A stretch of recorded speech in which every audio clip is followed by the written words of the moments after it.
If you're not in shelter yet, you should be right now because those storms are very near your area. Then out of nowhere, the wind just erupted. There was all of a sudden water coming everywhere. And I was like, to the executive director, like, what happened? And she said, the roof just came off. It's in Fifth Avenue. I'd never seen debris flying through downtown Cedar Rapids before. I knew the night before something was coming.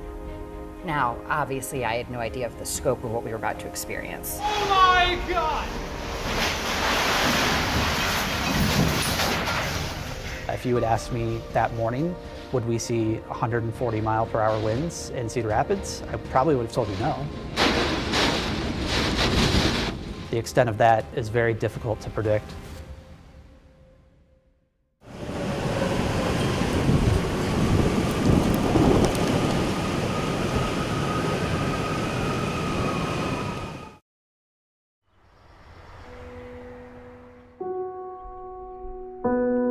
He's a wonderful, wonderful man. And I am so blessed to have been married to him. I would say the most important thing to him in his life was his faith.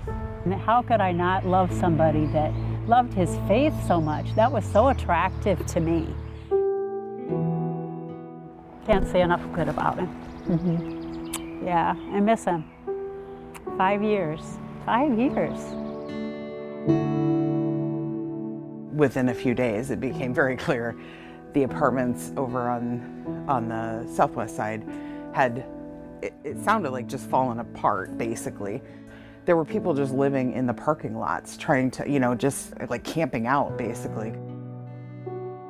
The executive director and the director of refugee resettlement at the time were in just meetings after meeting. I mean, they were just going, how do we get as much help as we can, but also thinking about cultural differences, where people were coming from, what this felt like to them as refugees. It was like a maze to get up by Kennedy School, where we lived on Winnig. And when I finally got around the trees and destruction, I saw that the roof was gone off of our house. We virtually lost, I'm going to say, 95% of what we owned.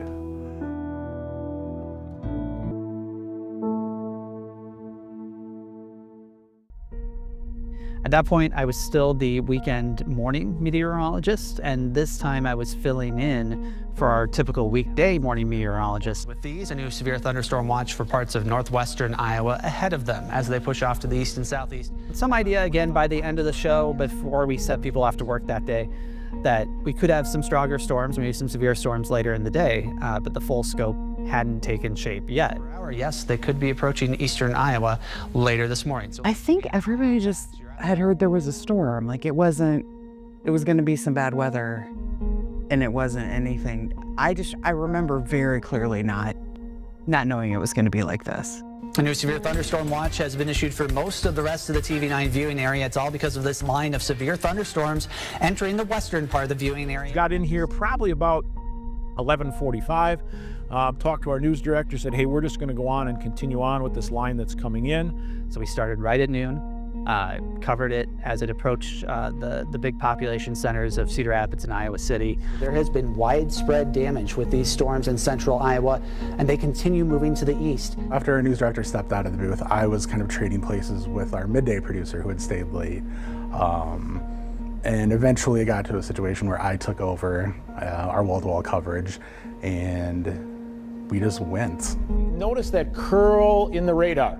That's what we're always looking for that curl in the radar to indicate some strong winds. And it developed way back off to the northwest. As you watch the storms from that point on, you could see that line or that bow echo that forms when we see storms move through, and it just continued to travel off to the east and kind of pick up speed as well. Faster speed of the storms, bow echo, all is going to equal some high winds. What is it moving at, 70? It's moving at 70 miles an hour. So once the storms approached the Interstate 35 area, Des Moines, Ames, and started to move toward Marshalltown, for example, you started to get more reports of what these storms were actually capable of And that's really more of when we knew what we were up against. Potentially 100-mile-per-hour winds as this system continues to progress to the east. That will cause damage. It was shocking to hear the reports we were getting, the phone calls we were getting, social media reports we were getting as it progressively grew closer and closer.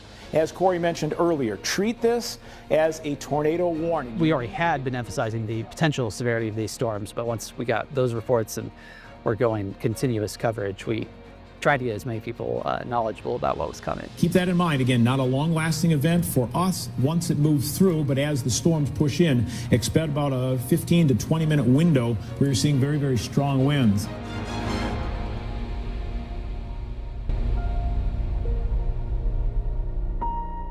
This is our Marion City Cam. Very intense winds moving into the Marion area right now. That is, you see a power flash on the left side of the screen. That is more power outages in the Marion area. Expect damage. If you're not in shelter now, you got to get away from those windows, get away from those outside walls. That is very intense wind.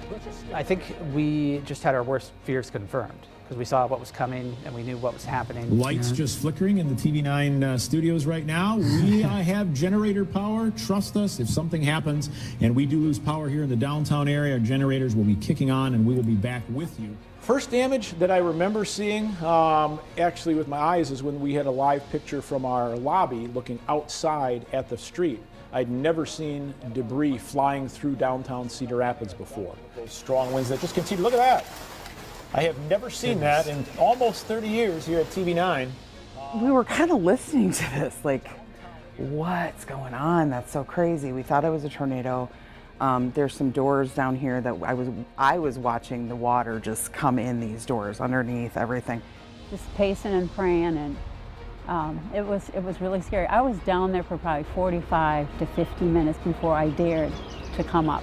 At one point I took a recording of the window, the trees outside our home, because we live in the woods kinda, and the trees are bending in a way that they should not be bending because they're mature trees. And we heard a crash, and then we heard another crash, and those were trees falling on our house.